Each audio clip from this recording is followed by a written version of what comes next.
Hi everybody, welcome to a new episode of the Dissenter. I'm your host Ricardo Lopes, and today I will be talking about suicide from a sociological perspective with Dr. Jason Manning.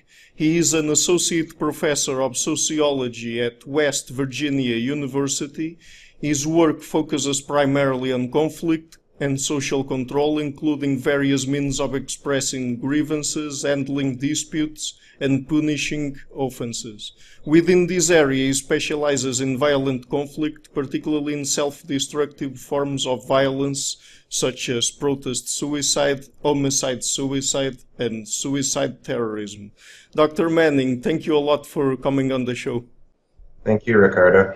Oh, it's my pleasure. Okay, so since we're going to talk about suicide today, I thought that the best question to start off with would be, from a sociological perspective, what is the definition of suicide that you use? The definition that I use is the self-infliction of lethal violence. And this is a definition where every part of it is variable. So something can be more or less suicidal, the way I study it. So I use the term very broadly to refer to cases where people kill themselves, as well as cases where they survive their attempts. And some of my ideas probably stretch even farther to apply to lesser degrees of self-destruction, like hunger strikes or self-harm and cutting and things like that. Now, there's a lot of argument in the literature on suicide about whether you count all these things as being the same. My idea is that they're the same family, broadly speaking, but I focus on the lethal end, and likely to lead to self-destruction, to death.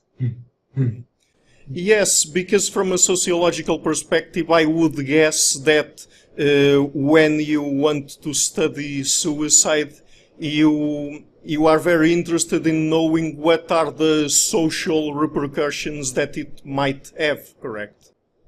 That's one factor, yeah. The repercussions it has and the social conditions that lead to it as well. Yeah, exactly. And exactly because you said that, what are the reasons why people commit suicide from a sociological perspective? Well, we can identify a couple common ones. The one probably most people would think of when they think of the topic would be a sort of escape. People want to get away from suffering or from a bad situation, or even from in the course like of an interpersonal conflict. They might want to escape from an enemy. So that's a common reason for it. Another would be to get back at someone. So you often see a element of aggression or vengeance in suicides. Not in all of them, but in some proportion of cases. Somebody, say his girlfriend has left him, and he might go shoot himself on her front porch and leave a note saying, "You drove me to this, and I hope you feel guilty the rest of your life." Or you have cases where people are protesting injustice, lighting themselves on fire in protest, that sort of thing. So that's one class of reasons, is things I would call social control, conflict behaviors, ways of either protesting or punishing what the perpetrator sees as wrongdoing. And you also have some other types, and they might be more or less common in any particular society. Altruism is one. Sometimes people kill themselves to help others, to spare them from something. A common pattern you see in a lot of societies is when old age comes, and people don't want to, as they get elderly and infirm, they don't want to be dependent on their children or their family members to take care of them, and they might kill themselves to relieve others of this responsibility. In some cultures, it's institutionalized, and it's expected, and everybody agrees, yes, you reach a certain age and you should do this to be nice to your family, and they'll help you do it. The Inuit peoples of the Arctic are one example where it's well known as an institution. And you also get some that we might say are for almost ritualistic purposes. In certain times and places, it might be the custom, say when a high-ranking person dies, like in a feudal society, like a lord, in feudal Japan, like the samurai or their lords, the daimyo, or in traditional China, one of the emperors has been like that. When someone like that dies, it might be expected that, well, your servants, your retainers, your wives and concubines, they're going to go with you. And so they're expected to kill themselves in an act of displaying reverence and honor for the departed. So that's just some of the reasons. Yes, that's very interesting. And I've read some of the articles you wrote on suicide, and in some of them you refer to situations where suicide can be used as a form of social control. So how does that happen? And can you give us perhaps some illustrative examples of that? Sure, sure. Well, first of all, are you familiar, if you've read my articles, you probably know how I define social control. But for your listeners, social control in my area of sociology, it refers to any way we define and respond to deviance. So any way we treat other people's behavior as somehow wrong or inappropriate, crazy, criminal, sin, something like that. And it can take a lot of forms, right? We'd all do this every single day. Whenever we get annoyed at somebody or mad at somebody or pass judgment on them, we gossip, we criticize, maybe we just roll our eyes, that kind of thing. But sometimes you get much more dramatic examples, calls to the police, lawsuits, vengeance killings, protest demonstrations. And so when I began studying suicide, I was influenced by the sociology of conflict and social control, developed by Donald Black and his students. And so I was looking for ways suicide could be a tactic of social control, could be a way of responding to deviance or expressing a grievance. And there are several ways, and they've been recognized before me in the literature. So in some societies, you see it's an almost institutionalized thing. It's a cultural norm that if you want to get back at somebody, there are certain ways of killing yourself that will cause trouble for them. So in some societies, say like in Papua New Guinea, if a woman is abused by her husband, she knows that if she goes and kills herself in a public place, like hangs herself from a tree near a well-traveled path, and leaves a note and sends a message identifying who drove her to it, and fulfills some other cultural steps, everyone will treat her suicide as a murder. She was murdered by her husband because he drove her to it. And they'll punish him. They might just demand compensation, which is a way murder is often handled in these societies. You pay some pigs to equal the life of the person you killed. Or they might take blood vengeance. In some cases, they do both. You'll have a guy pay compensation, and then his wife's family kills him anyway for driving her to suicide. So that's one scenario. You get these kinds of third-party sanctions where people can understand that their own death will motivate those they leave behind to punish the person responsible. In other societies, it might be a crime. It might be the state that punishes someone for driving another person to suicide. You had that in China during the period of the Qing or Qing, depending how you want to anglicize it, dynasty. It was a crime to drive someone to suicide. So if you identified someone as the cause, you would get them in trouble with the law. And so some people, naturally, that would factor into their decision to kill themselves.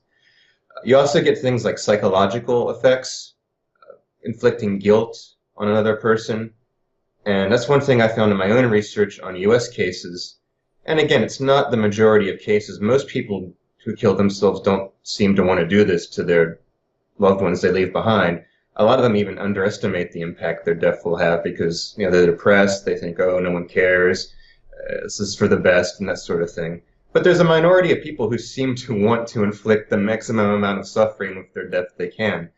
And so they leave notes blaming other people. They kill themselves in places where the other person will find them and be horrified by it, and that sort of thing. So you have this class of punitive mechanisms people might use against people who they think have wronged them.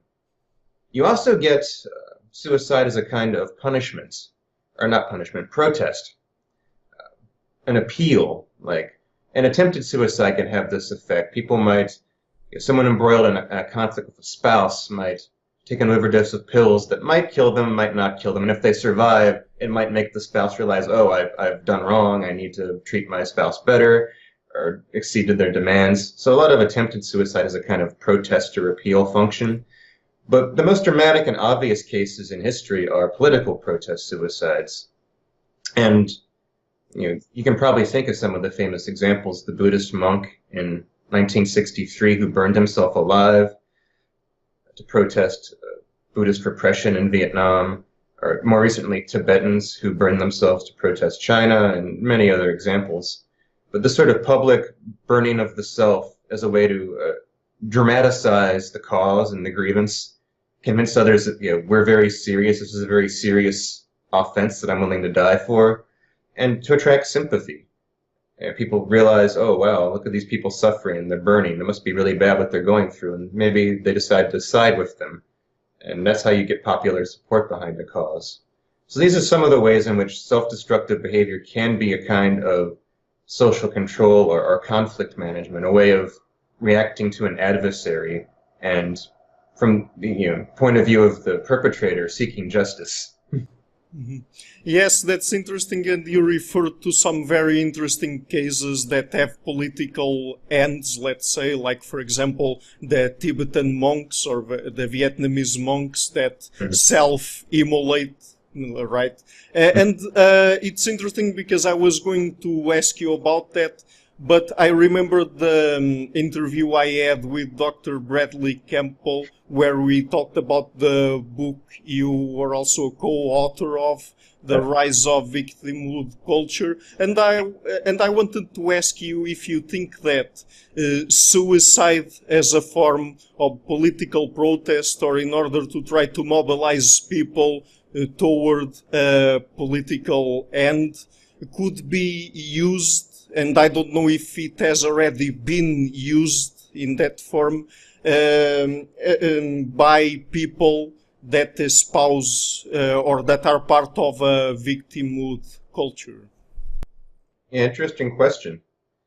My thought on that is that while some of the same logic is at work in protest suicide as in the kinds of phenomena on, say, college campuses that we focus on as victimhood culture, there's a logic of advertising and dramatizing one's oppression or victimization and trying to attract sympathy from third parties as a main way of handling the conflict. So there's a similarity in the logic of this, and probably to some extent in the social conditions that lead to it. Like, you need to have availability of third parties in a location where it's possible that they will take your side.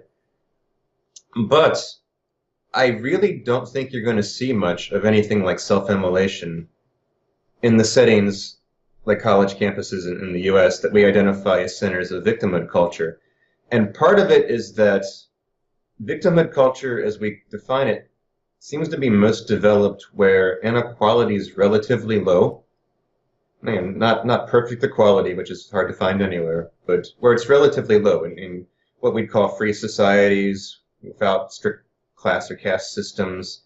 And the conflicts often, they might have a slight degree of upward direction of the grievance. Students protesting on a campus are beseeching an authority figure, so they're beseeching the administration. But the administration is not really oppressive towards them in the way a authoritarian state would be, right? And it tends to cave to their demands really easily. Like, there was a hunger strike by a student at the University of Missouri, and it lasted maybe 3 days, maybe 2. It was a very short hunger strike. It never got even near the point of being dangerous. Versus you look at hunger strikes in history, Irish Republican prisoners versus Britain, and they starved to death. And you look at Gandhi's hunger strikes, he was very well prepared to have people die on his side because he figured the British would not cave until it got really severe. And so I think because the degree of inequality and the overall degree of conflict severity is lower on these campus settings, where people often appeal to victimhood, they don't have the same likelihood of victimizing themselves or going to those drastic extremes you see where there's political repression in an authoritarian state. Mhm. So I would be extremely surprised if we saw a campus hunger strike go beyond 2 days or a week, let alone someone set themselves on fire. Yeah, exactly. Okay, and what do the data tell us about the effectiveness of suicide as a political measure? Does it usually lead to effective mobilization of people around the cause of the person that committed suicide, or isn't it usually effective? I don't know if I've done enough quantitative comparison to say if it's usually effective or ineffective. And someone you might want to interview on this is the scholar Michael Biggs. He specializes in political self-immolations and protests. But my sense is that there's been a couple of highly effective examples and a lot of ineffective examples. And uh, one of the most famous modern ones, the Buddhist monk Thich Quang Duc, who is not the first person to commit a political protest suicide, but kicked off the modern era of self-burning and self-immolation as a method. His was pretty effective. And from what I've read, it seemed to have an impact on the support of the U.S. for the regime in Vietnam that he was protesting against, and U.S. Public opinion turned against the regime. The president apparently looked at the photo of the man burning himself and said, "Oh my God, this is getting severe." And so that probably contributed to the fall of the regime in that case. And we also know the more recent case of Mohamed Bouazizi in Tunisia, the street vendor whose self-immolation started the Arab Spring. So that spiraled drastically out of proportion to that individual event. And yet copycat self-immolations in other countries, revolutions, civil wars, very consequential death. On the other hand, I don't know how much impact most of these Tibetans who've burned themselves have had. I haven't, and again, I don't study the impact per se to the same extent a political scientist would, but I don't know how much influence it's had on any Chinese policy or any pressure on China. And I can think of other examples like Korean students in the 90s burning themselves in pro-democracy protests. They almost seemed to be egging on a process that was going on anyway, because there were various liberalizations and democratic reforms happening as they were doing this. So it's hard to make a blanket statement about how effective it is. Sometimes it is, sometimes it isn't. And in some cases, it's actually counterproductive. I don't know if you remember, you ever heard of the Falun Gong cult or religious group? Yes, I've heard of it, yeah. Yeah, they had a brief campaign of protest suicides within China. And my understanding is your typical Chinese person looked at the government repressions initially as, why is the government bothering with these people? It's like a tiger chasing a mouse. And then after the protest suicides, the self-burnings, are like, okay, these people are actually pretty crazy. Maybe it's a good thing the government's cracking down on them. So it can be counterproductive as well. Yeah, okay, fair enough. So, and now, what is the relationship between suicide and homicide? Because there are situations where those two acts go together, right? Correct. Yeah, so both can be a kind of social control or a kind of conflict management. People get angry, they are upset at something someone else has done, they might kill themselves or they might kill the other person. Reminds me of, I overheard a conversation once about a man in my hometown who shot himself when his wife left, and someone said he should have shot her. Like, that's pointing to a reality. Some people do take that second option and kill their adversary, assassinate a political leader, kill an unfaithful or a spouse who's leaving them. So you often find even the same sorts of conflict can produce these two, which seem like opposite outcomes: violence against the self and violence against someone else. So the question from my point of view as a sociologist of conflict is, why do you get one or the other or both? And so when I look at social conditions in my work that encourage suicide, and one way I've tried to extend my work is saying the opposite of those conditions lead to homicide. And it's an intermediate level. You get the combination of the two. Say, typical example, jealous man kills his estranged wife than himself. That's a very common scenario of homicide and suicide combined. And so, for example, one of the factors I think encourages suicide is the closeness of the adversaries. Closer conflicts, all else equal, seem more prone to this. People have conflicts with intimates, they're more likely to turn to self-destruction as a way of appealing to them or getting vengeance upon them or making them feel bad versus a conflict with a stranger or somebody. And if you look at the homicide literature, you see the opposite pattern. Conflicts with strangers or distant acquaintances are overrepresented in homicides. And even though people do kill intimates with some frequency because we have lots of intimate conflicts, it's relative to the rate of intimate conflict, intimate homicide is less frequent than stranger or acquaintance homicide. And there's other examples of this in the literature on violence and social control of more severe, violent, punitive reactions against people who are strangers or who lack a close tie. And so my idea is that you have a scale here, and as conflicts get more distant, probability of suicide drops, probability of homicide increases, and somewhere in an intermediate range, you get a great probability of both homicide, suicide. So, for example, a lot of suicide, homicide, and homicide, suicide occur in intimate partner conflicts, like spousal conflicts. But not all intimate partners are equally intimate. Not all spouses are as close. And so one thing I've looked at in my research is I had a sample of domestic homicides, and I compared the length of the relationships in cases that were just homicide to cases in which the killer killed himself as well. And they were much longer relationships when suicide was involved. They were, 10 years, 15 years, much more long-term relationships versus the cases with just homicide tended to be an average of like 4 or 5 years.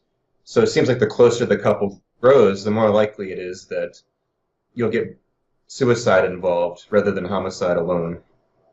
That's just one example of how I try to explain the relationship between the two. Mm-hmm. Okay. And now another set of suicidal acts that also have political ends, that is suicide terrorist attacks. And I think it is very important to talk about these and to refer to them because they are really relevant in today's, particularly in the West, in today's political atmosphere, right? So what are the particularities of suicide terrorist attacks in terms of the aims the people who commit them want to achieve?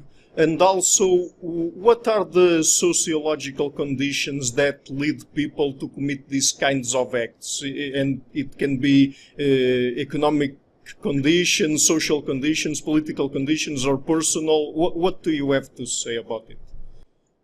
Sure. Well, the first question was, what are the aims? Mm-hmm. In suicide attacks, suicide terrorism, and in a lot of terrorism more broadly, the aim is often,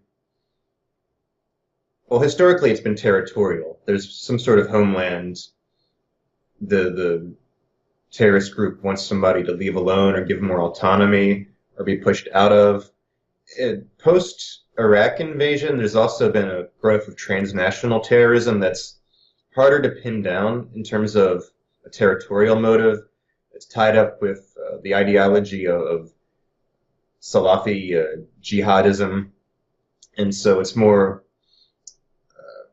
of a general, anti-infidel, pro-bringing about the Great War kind of thing. This is like the ideology of ISIS, and so that's a little bit less tied to the traditional, we're defending our homeland kind of aims that you see in something like, I don't know, the Tamil Tigers, the Irish Republican Army, or Palestinian terrorism, that kind of thing. So those seem to be the two very big classes of grievances, some sort of political repression as the terrorists see it, or defense of the homeland as they see it, Plus, you've got more nebulous religious motives with some modern contemporary terrorism or ideological motives.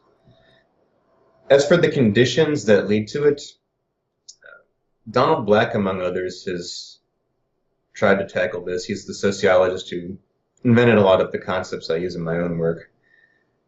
And one of his ideas is that conflicts generate terrorism when there's a very high degree of social distance. Like, not only are people attacking strangers, they're attacking foreigners with different ethnicity, religion, all these various differences. And they also tend to arise upwardly. So terrorism's a weapon of the weak. It's not used by people against an army or an enemy they could win a stand-up fight with. If you do that, you have your own army and you go beat them, right? Instead, like, you do these sneak attacks on civilians or these other covert attacks when you're facing a stronger enemy. And that fits a lot of the cases we've seen in modern history of terrorism. And it also fits a lot of cases of suicide terrorism. If you look at the literature on suicide terrorism, you see people emphasizing some of these same factors. It's a weapon of the weak. Some people say the suicide bomber is the poor man's smart bomb or guided artillery. The idea is it can deliver the weapon as effectively as a high-tech computer-controlled smart bomb could, but they can't afford or develop that, so they use a person. There's also an emphasis by a lot of scholars on religious differences generating this as one type of cultural defense. It's very important. And a lot of the cases we see in contemporary times cross religious lines, whether it's like Sunni versus Shiite, or more broadly, Muslim versus non-Muslim, or Hindu and Buddhist. These kinds of religious differences seem to make it more likely. Some other factors involved in suicide terrorism specifically, you need a degree of organization for it to happen. Terrorist groups are groups, first of all, and they often have a pretty, I don't want to say advanced, but compared to, say, a disorderly mob or something, we can think of groups that are much less organized, like rioters. They have a fairly high degree of organization compared to that. There's a division of labor, a leadership. If you look at Palestinian suicide bombing campaigns, they have all kinds of specialized roles. There's your bomb maker, there's your recruiter who finds the bombers as the bomber himself, there's the handlers who train the bomber and get them to the target, there's intelligence people and stuff like that. So it requires at least some degree of organization to put into place, and that seems to facilitate it. Having an organization that people can volunteer to serve and die on behalf of seems to facilitate the suicide attack. On the other hand, if they were as organized as, say, an army, they wouldn't be doing that probably. They'd probably be using conventional guerrilla warfare. So that's a couple of the conditions that breed it.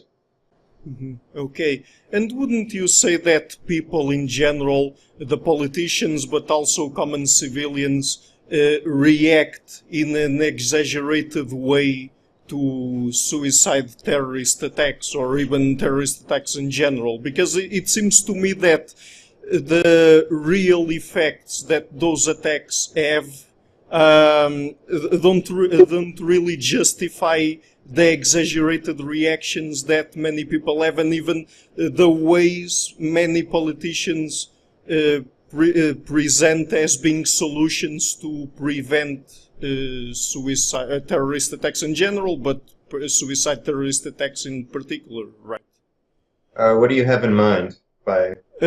So what I mean is that, for example, it seems to me that to be very specific, the damage that suicide terrorist attacks cause where they are perpetrated, it seems to me that if people were to evaluate that objectively, that they wouldn't react as they do usually when they get in contact with a terrorist attack on the news or something like that, because it seems to me that it fosters political polarization around these events. Okay. Yeah, well, if you literally look, especially like within Western countries, it's maybe a different story in Iraq or Afghanistan, but Mhm. within the West, yeah, we obviously we've had some destructive attacks like the 9/11 and the 7/7 and stuff like that. But yeah, it's kind of amazing how incompetent the terrorists are. I mean, one of the things you often see is just these plans that get foiled fairly easily, or you hear these cases of like the suicide bombers who do a group hug before they go out on their bombing mission and accidentally detonate their bombs and kill themselves at home base. And we do know from, say, survey data in the US, maybe other places too, that people drastically overestimate their odds of dying in a suicide attack or the frequency with which they occur or the casualties that happen. So in that sense, yeah, people do overestimate the danger to themselves. And you could always argue that, well, it's because we are paranoid about it that we foil so many attacks and that there's fewer ones happening. And so maybe to some extent the paranoia has been constructive. In my opinion, I think it's overdone. Um, if I mean, an intelligent person who wanted to think about an evil thing to do could probably think of a lot of effective ways to terrorize people that just aren't being done. The terrorists just don't seem capable of doing it. I'm not even going to say them out loud because I don't want to encourage anybody. But yeah, I think the reaction, it's a very human reaction. I think it's a human bias. We tend to fear an enemy more than, colon cancer or whatever else is likely to kill us. Being attacked by strangers is scary. My heart condition I probably inherited from my grandfather. That's just background noise to me, even though that's the thing that's likely to kill me. But from a strictly rational perspective, yeah, we worry more about the wrong things than the things that are likely to kill us. Yeah, yes, I guess that's what I was talking about the overestimation of the probability of something like that killing us, in this case, a suicide terrorist attack, for example. So, okay, just before we finish, I would like to talk with you a little bit about some ideas that come from, in this case, evolutionary psychology, because I've been having quite a lot of evolutionary psychologists on the show, and I've had contact with a very interesting idea that comes from evolutionary psychology about how suicide might have evolved, even if not as an adaptation, at least as an heuristic, let's say. So, Okay. and I would like to know what you think, and if you think that this could be integrated with your work and the work of others in sociology. That is, there are people, and I read this from the work coming from Todd Shackelford, and in a book that was The Evolution of Morality, where he says that, or he proposes the hypothesis that suicide would work as an heuristic for people to, that is, people keep track of their social value and they evaluate how people deal with them and where they are placed in the social hierarchy. And particularly when it comes to kin selection, they have mechanisms to evaluate if they really are of value to their family, if they have reproductive and economic value or not. And he proposes the idea that if a certain person reach the conclusion by observing all of her or his environment that she didn't really have good reproductive or economic value, and that she might even be using too much of the resources of the people around her, that would lead the person to commit suicide rationally, because the person would think that those resources could be applied or be used to help other people that could put them to better use, let's say. So, do you think that because these hypothesis takes into account the person monitoring his or her position and value in the society slash family she is part of, that this could be integrated with the work you've been doing on suicide? Well, the work I'm doing is focused on situational variation, so I don't really get into the roots of the instincts that lead to that. Although I'm not one of these sociologists who's hostile to biology for some strange reason. I assume if anything I say is correct, it's because there are instincts out there that lead to these patterns. So, if my theory is correct, it should be compatible with whatever the correct biological explanation is. And so, yeah, I think my ideas are compatible with those, if those would explain the tendency to have this sorts of situational variation I talk about. I will say regarding that particular theory, it almost seems overly specific to me, in the sense that I would think you wouldn't have an evolutionary theory of an instinct for suicide per se. It'd probably be more like just a theory of the drives that might lead to it. So if some people kill themselves out of altruism, well, we can explain altruism. Kin selection theory is very good at that, so I'm told anyway. And that would explain why people who commit altruistic suicide tend to do it on behalf of family or tight-knit community. I wouldn't necessarily say there's like a mechanism specifically for calculating suicide in the brain. I would just say there's an urge to be altruistic towards your family, and a human animal that can process all this information and invent new ways of doing things. Somebody thinks of, oh, suicide is the way to be altruistic. Same thing for a lot of the other drives I think might lead to it. I mean, you mentioned social standing and social position. Clearly losing social position hurts people.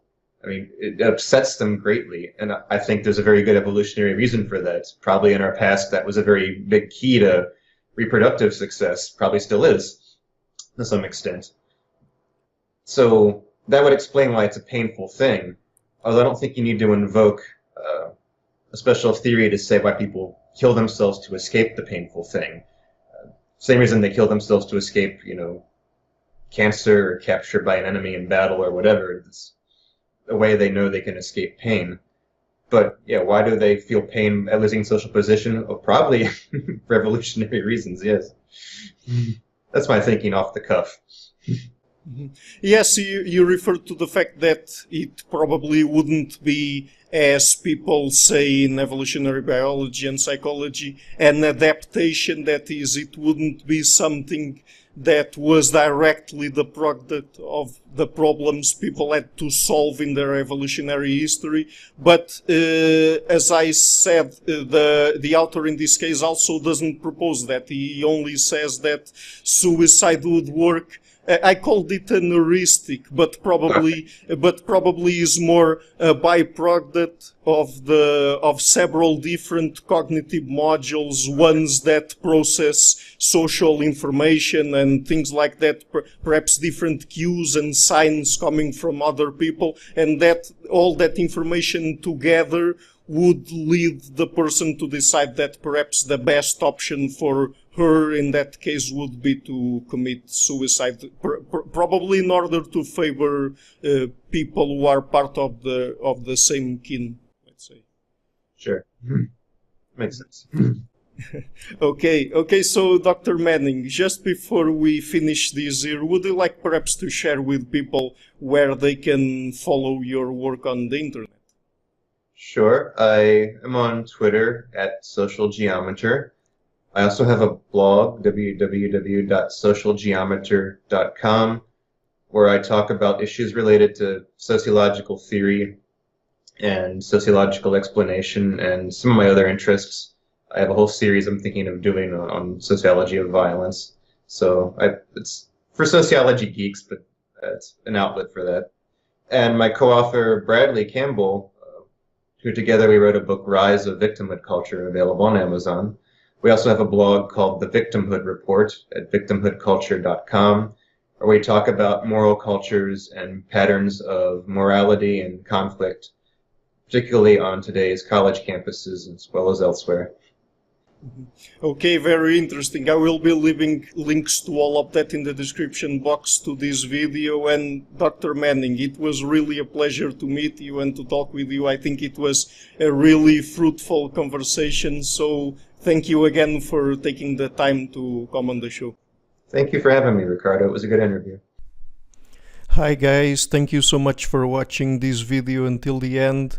I would also like to ask you to please pay a visit to my Patreon page and see if you can make a pledge there. I would really be thankful for that. And finally, I would also like to give a huge thank you to my patrons Karen Litzke, Anne Blanche, Per Helga Larsen, Lau Guerrero, Chantal Gelinas and Jim Frank. Thank you a lot for all.